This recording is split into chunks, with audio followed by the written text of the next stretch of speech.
Ya. Bueno, aquí en el PPT tenemos el segundo acompañamiento de PSU cuartos medios y vamos a comenzar con el siguiente ejercicio. Cabe destacar que antes de resolver esto hay que hacer un análisis bien profundo en esto.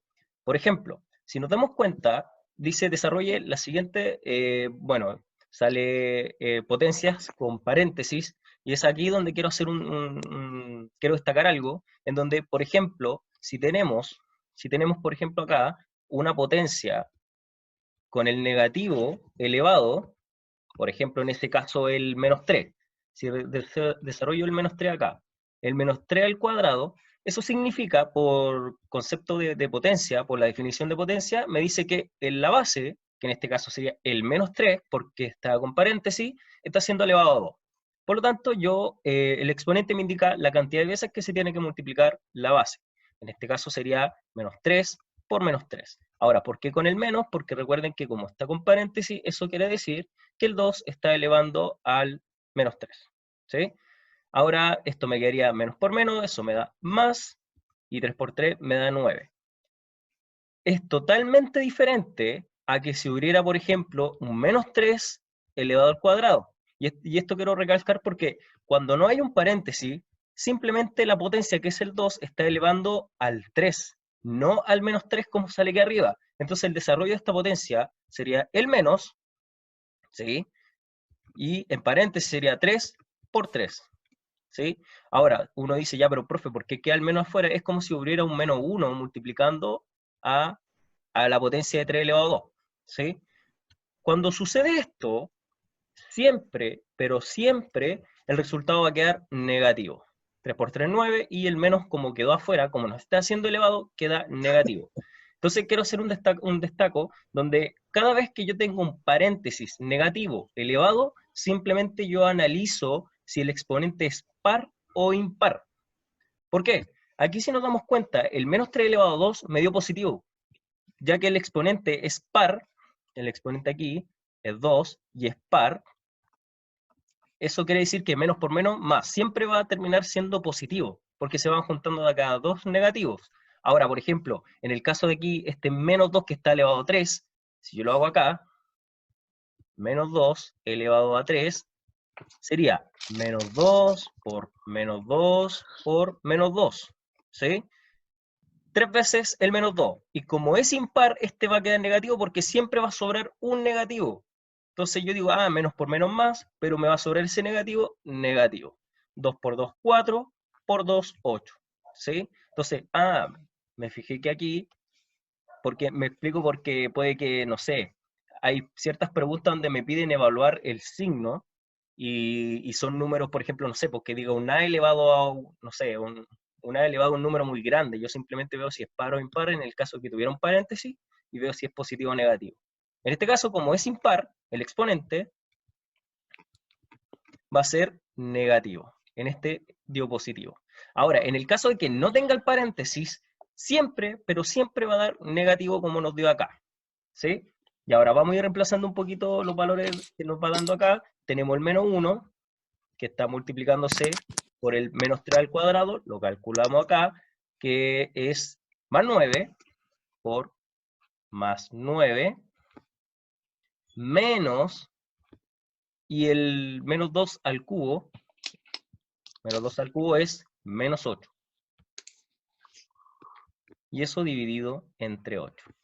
Ahora, una vez que yo desarrollo la potencia, el orden de las operaciones, no sé si se acuerdan del tema del Papo Muda, tenemos paréntesis, potencias, multiplicación, división, ya sea de izquierda a derecha. Si yo tengo multiplicación y división a la vez, lo resuelvo de manera de izquierda a derecha. Si está la división al principio de la operación, resuelvo la división. Si está la multiplicación al principio de la operación en el lado izquierdo, resuelvo la multiplicación. ¿Sí? Y lo mismo va a pasar con la suma y resta, de izquierda a derecha. Entonces aquí, si lo analizo el ejercicio de izquierda a derecha, tengo primero la multiplicación, que sería menos por más, menos 1 por 9, 9. ¿Sí? Aquí, como pueden ver, aquí hay una multiplicación. Entonces me cambia el signo a menos por menos más. ¿Sí? Y opero la división. No puedo juntar el 8 con el 9 porque recuerden que por el orden de las operaciones, va la división antes que la suma o la resta. Entonces eso me da 1. Y tengo menos 9 más 1, eso es menos 8. ¿Sí? Tenemos la B. Hasta ahora en el chat no, profesor. Consultaron cuándo serían publicadas las claves de la guía que está resolviendo. Las claves van a ser publicadas la otra semana. Se sube una semana la guía, la subsiguiente aparecen las claves. Ahora, yo, chiquillos, les recomiendo que todos los lunes que se suba una guía,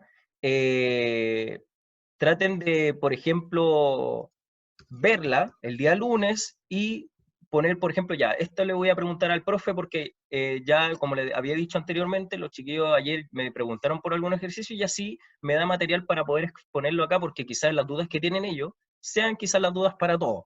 Entonces, hago como un compilado de ejercicios que son meramente, entre comillas, complicados, que se les puede complicar, y aquí, en base a esto, ya les da como el pie para resolver el resto. Entonces, por ejemplo, voy a volver a compartir pantalla en el PowerPoint.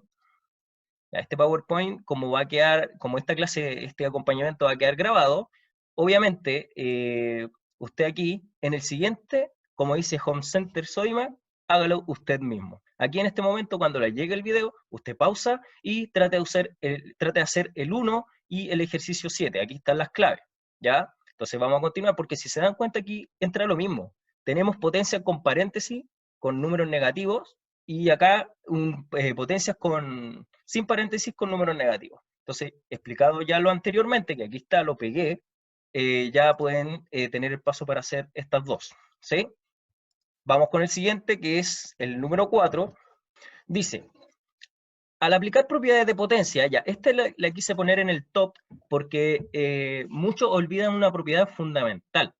Si yo tengo una potencia, lo voy a explicar acá, si yo tengo una potencia, ya sea una potencia fracción, elevado a un exponente negativo, simplemente la fracción se invierte. El denominador queda como numerador, el numerador queda como denominador y el exponente se transforma a positivo. Cada vez que yo tengo un exponente elevado, o sea, una potencia con un exponente más por menos me da menos. Entonces, ojo que aquí con los signos. El exponente negativo solamente me deja invertir, en este caso, la fracción. Y como tenemos la fracción elevado a n, el n, que es el exponente, está elevando tanto al numerador como al denominador. ¿Sí? Ahora, ya con esto, puedo hacer este ejercicio. Me dice, al aplicar propiedad de potencia, ya, tenemos esta siguiente propiedad que es una potencia racional con exponente negativo. Simplemente lo invierto, quedaría el 3 arriba, el 2 abajo, y me quedaría elevado a 3 positivo, porque al invertirlo ya elimino el negativo. ¿Sí? Y nos damos cuenta que no es necesario el negativo, y ahí descartamos las dos primeras. Elevamos el 3 elevado a 3, porque recuerden que el exponente eleva tanto al numerador como al denominador, y el 2 elevado a 3.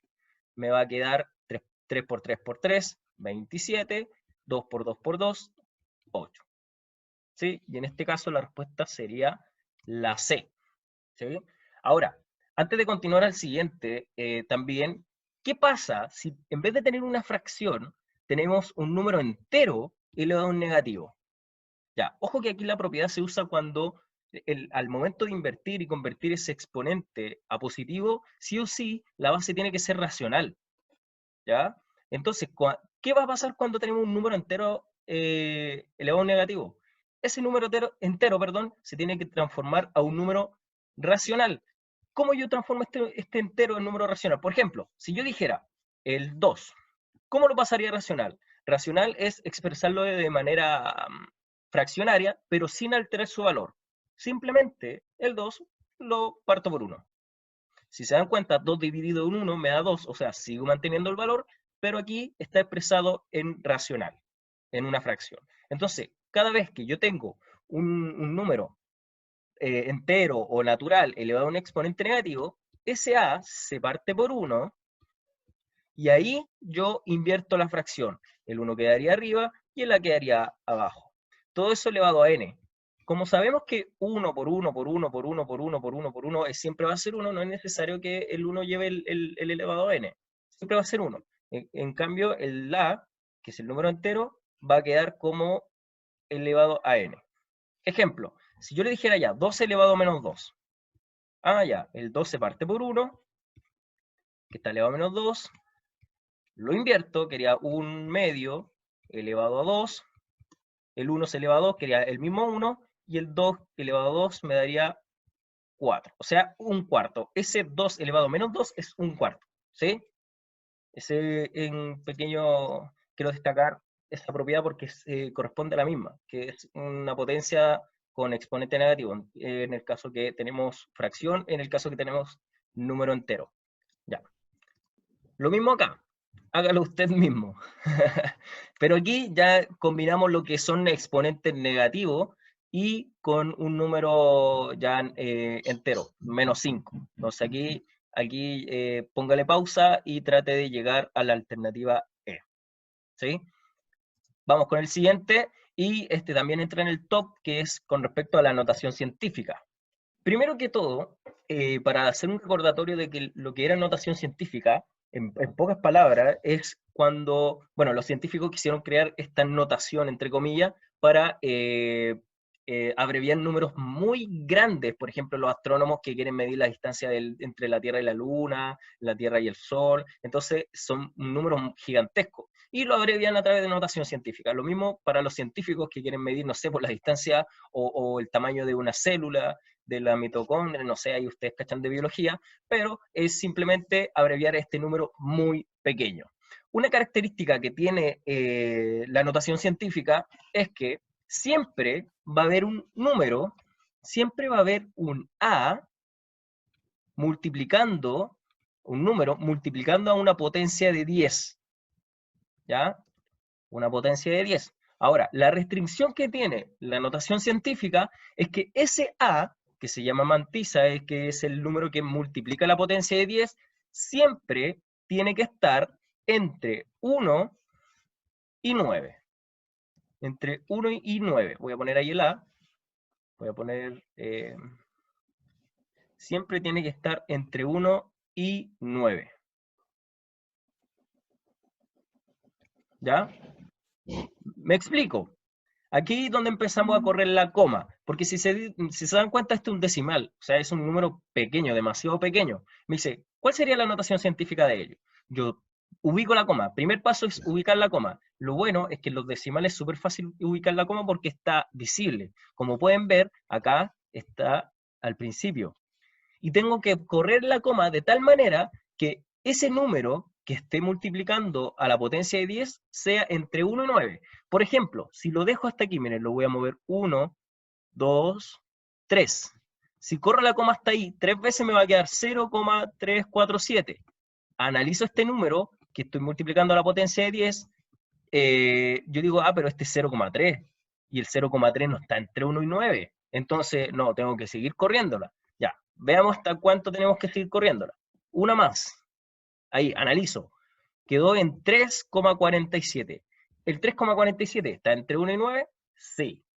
Entonces ahí yo digo, entonces este ya nos corresponde la mantisa. 3,47. Ahora, siempre, y por favor acuérdense de esto, si yo corro la coma de izquierda a derecha, como lo hice acá, al exponente de la potencia de 10 se va a ir restando una unidad.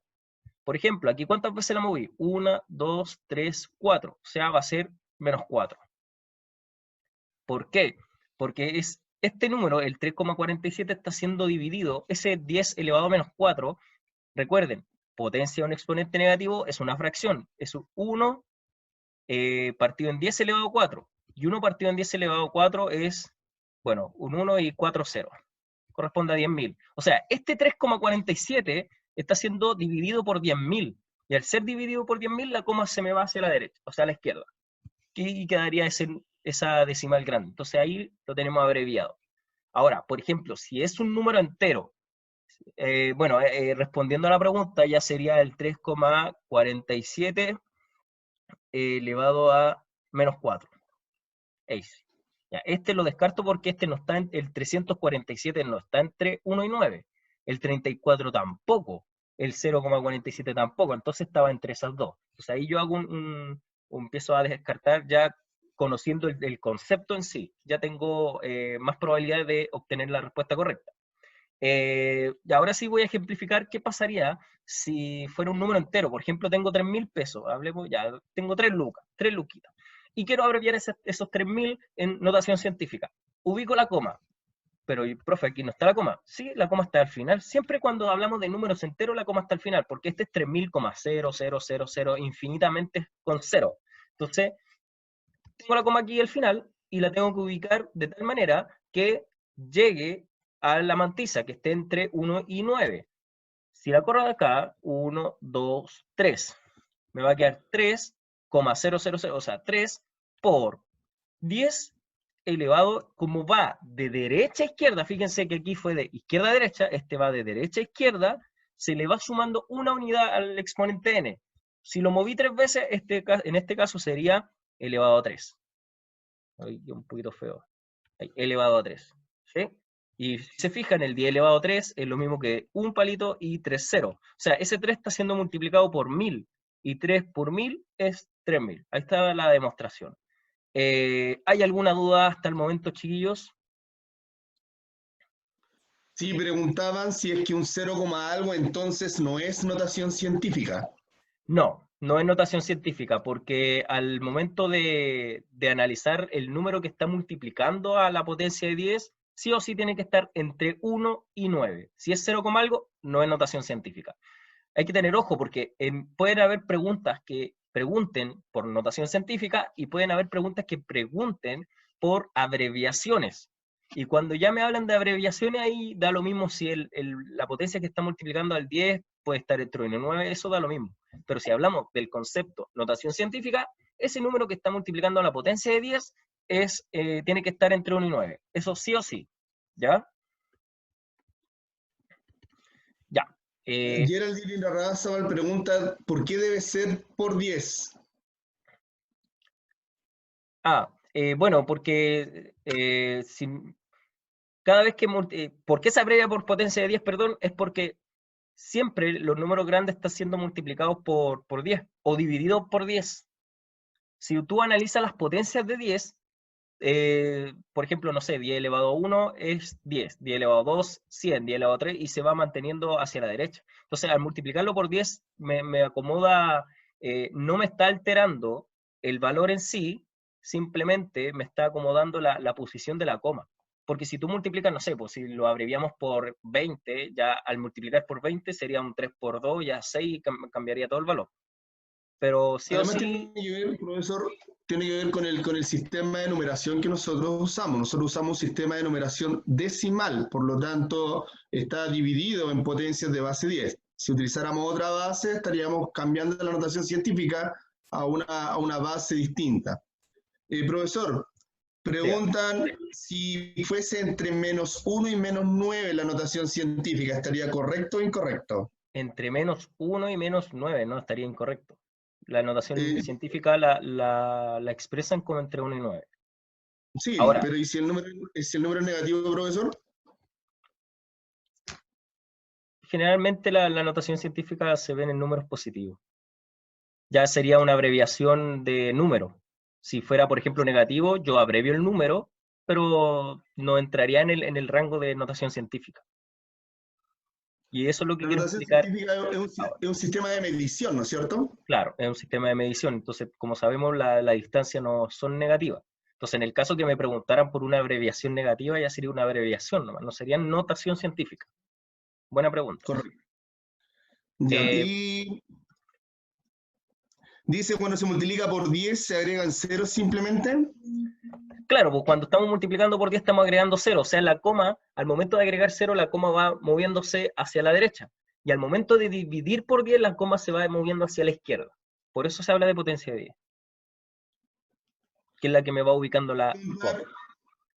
Vuelven a preguntar si es que la notación científica sirve para valores que sean negativos. No, no, por concepto es solamente medición de distancia. Claro, Ya es como por cuando, ejemplo, podemos escribir como notación científica el diámetro de un átomo, ¿sí? O se puede escribir sí, como notación científica el radio de un hoyo negro. son medidas arbitrariamente pequeñas y arbitrariamente grandes. Por eso utilizamos la notación científica para poder abreviar esa medición. Claro. Entonces, por ejemplo, acá hágalo usted mismo. Les puse los dos ejercicios que complementan al que acabo de explicar. Si se fijan acá, el 12 y el 13 no me preguntan por notación científica, me preguntan por ejemplo, el 12 me están preguntando ¿cuánto es P elevado a 2? Ya, pero uno dice, ya, pero ¿qué es P? P es el exponente de la potencia de 10. Entonces, si yo corro la coma del 0,00046 y lo dejo ahí como tal cual sale ahí, 4,6, o sea, la coma, si la muevo hasta entre el 4 y el 6, cuento cuántas veces se movió. Como fue de izquierda a derecha, el exponente de la potencia de 10 va a ser negativo, que era los que expliqué antes, y ahí ya teniendo el número del P, ya lo elevo a 2 y calculo el resultado. Y en el 13 dice, ¿cuál de las siguientes expresiones son igual a 820? Aquí no estamos hablando de notación científica, estamos hablando de abreviación. Y aquí es donde uno dice, fíjense, el primero me dice 82 por 10 elevado a 5. Veamos si verdaderamente al mover la coma hasta el 82, el 10 me queda elevado a 5. Por ejemplo, tenemos la coma aquí al final. 1, 2, 3, 4. Y ahí, si se dan cuenta, para llegar al 82 se movió 4 veces la coma. Entonces, ahí ya está incorrecto, porque aquí me está diciendo que está elevado a 5. No, movimos la coma 4 veces para llegar al 82. Esta es una abreviación. No es una notación científica. Entonces me están viendo la equivalencia que tiene una con la otra. Por ejemplo, acá, ¿qué pasa si muevo la coma hasta el 0,82? Entonces, tomo la coma de aquí, muevo 3, 6. Ah, sí, efectivamente la coma la dejé adelante del 8, me quedaría 0,82 elevado a 6. ¿Por qué? Porque moví la coma 6 veces de derecha a izquierda. Y ahí tienen que determinar el tercero ya, bueno, ahí ustedes se darán cuenta que esto no es notación científica. Y eso es lo que yo quería decir, porque hay preguntas que preguntan por notación científica que tengo que tener en cuenta que el número que multiplica la potencia de 10 tiene que estar entre 1 y 9. Aquí solamente una abreviación, me están pidiendo cuál de todas estas es correcta nomás. ¿Sí? Vamos al siguiente top. Siguiente top, la 15. Ya empezamos a ver análisis. Análisis ya no son cálculos propiamente tal, sino que vamos a analizar el tipo de pregunta. Ya esto es un poquito elevada ya cognitivamente. Donde me dice, la expresión raíz cuadrada de 1 menos x partido en x no corresponde a un número real. Sí, ya. Primero que todo, cuando me hablan que no corresponde a un número real, al tiro me enfoco en que, que son complejos, son imaginarios. Recuerden que cuando siempre asocien la raíz cuadrada con un número, con los números no reales, porque recuerden que no existe la raíz cuadrada de un negativo, ¿sí? Por ejemplo, si yo digo, ya la raíz cuadrada de 4, sabemos que tiene dos soluciones. Es 2, porque 2 por 2 es 4, y menos 2, porque menos 2 por menos 2 es 4. Pero la raíz cuadrada de menos 4 no existe, ¿sí? Y esto es ya imaginario, ¿sí? Entonces, cuando me hablan de raíces cuadradas, si adentro de la raíz me da un negativo, ya no pertenece a un número real. Eso es lo primero que tengo que tener en cuenta. Entonces, si yo digo, si el x es mayor que 1, veamos, si el x es mayor que 1, si yo tengo 1 menos 2, por ejemplo, porque el 2 es mayor que 1, siempre me va a dar negativo. En este caso me dio menos 1. ¿Sí? Si nos damos cuenta, cualquier número que sea mayor que 1 siempre me va terminando dando negativo. Por ejemplo, 1 menos 3 me da menos 2, me sigue dando negativo. Si ya tengo el numerador negativo dividido por cualquier cosa que esté abajo, ¿cómo se llama? Me da negativo. Porque me va a quedar, por ejemplo, arriba me va a quedar menos 1. Si yo lo hago con el 2, me va a quedar arriba en menos 1. Raíz de menos 1 partido en 2. Entonces aquí ya tenemos una raíz cuadrada con un negativo y eso no existe. O sea, no pertenece dentro del conjunto de los reales. ¿Ya? Entonces la primera, sí, correcta, no pertenece. Ahora, quiero destacar que x igual 0. También, en este contexto, en cuarto medio, si vemos una fracción, y lo vimos en tercero medio, que si una fracción está siendo dividida por 0 se indetermina. Si usted pone la calculadora, cualquier número dividido en 0, se indetermina. Hoy en día, como está un poquito más avanzada, en los celulares creo que les da infinito, pero eso se demuestra a través de ya sucesiones, progresiones, etc. En este contexto se considera que no pertenece a un número real. ¿Por qué? Ahora, Felipe me hacía un alcance de que, ¿cómo yo sé que cuando un número no se indetermina, no pertenece a un número real? Es porque ya ahí, cuando un número no se indetermina, entramos a probar los límites. ¿Sí? Y eso lo van a poder demostrar ya en la universidad cuando vea el límite, en el tema de que si al momento de indeterminarse veamos si corresponde o no corresponde a un número real. Pero en este contexto no corresponde a un número real. Y finalmente me dice que si x es menor que 0, o sea, si x es un número negativo, porque todos los números menores que 0 son todos los negativos, ¿qué va a ocurrir? ¿Será un número real? ¿Será un número imaginario? Entonces, miren, me va a quedar raíz de 1, si pruebo que es el menos 1, ya me va a quedar menos 1, abajo menos 1. Arriba me va a quedar 1 más 1, ya arriba me da positivo, pero abajo me va a quedar negativo. Entonces me va a quedar 2 partido en menos 1, o sea, la raíz cuadrada de menos 2. Y eso nuevamente es una raíz que no existe dentro de los reales. Por lo tanto, las 3 no corresponde al conjunto de los reales. En la 14 me están diciendo cuál de las siguientes expresiones son números irracionales. Primero que todo, el conjunto de los números irracionales, para que usted sepa sin palabras muy simples, son todas las raíces cuadradas bueno, son los decimales infinitos que no tienen, que no son cíclicos. Por ejemplo, no son decimales no periódicos, porque los periódicos, recuerden que son infinitos, pero tienen, no sé, pues 3,5 periódicos, es 5, 5, 5, 3,5, 5, 5. En cambio, por ejemplo, uno de los números racionales es el número pi. El número pi es 3,14 infinitamente con números, pero nunca tienen un patrón. Y en pocas palabras, ¿de dónde salen esos decimales infinitos? Son las raíces que no son exactas, en pocas palabras. ¿Sí? Por ejemplo, si analizamos la raíz exacta, tenemos la raíz exacta de 0, que es 0, la raíz exacta de 1, que 1, la raíz exacta de, bueno, ¿qué número me da 2? 4, ¿qué número me da 3? La raíz de 9. Entonces, por ejemplo, ¿cuáles serían algunos números irracionales? Sería todas las raíces que están entre 1 y 4, que por ejemplo puede ser la raíz de 2, la raíz de 3, acá entre la raíz de 4 y de 9 tenemos la raíz de 5, tenemos la raíz de 6, la raíz de 7, la raíz de 8. Entonces, todas esas raíces que no son exactas son números irracionales. Entonces, aquí me están dando un valor de A, valor de B. ¿Cuál de las siguientes expresiones es un número irracional? Ya, veamos. Tenemos el 1. ¿Qué pasa si tenemos la raíz cuadrada de 4 más una raíz cuadrada de 32? Simplemente reemplacé el A y el B aquí donde me están diciendo. La raíz de 4 sí se puede calcular que es 2, pero la raíz de 32 no se puede calcular. Ahora, ¿se puede descomponer? Sí, se puede componer como 16 por 2, pero al final tendría, calculando la raíz de 16 que es 4, pero me quedaría raíz de 2. Y ya al tener una raíz de 2 y sumar un decimal infinito con un número entero, sigue siendo un número decimal infinito. Por lo tanto, esa suma sí corresponde al conjunto de los irracionales. Vamos a ver la multiplicación. Si yo tengo la raíz de 4 nuevamente por la raíz de 32, por propiedad de raíces, como tienen el mismo índice, yo los puedo juntar. ¿Sí?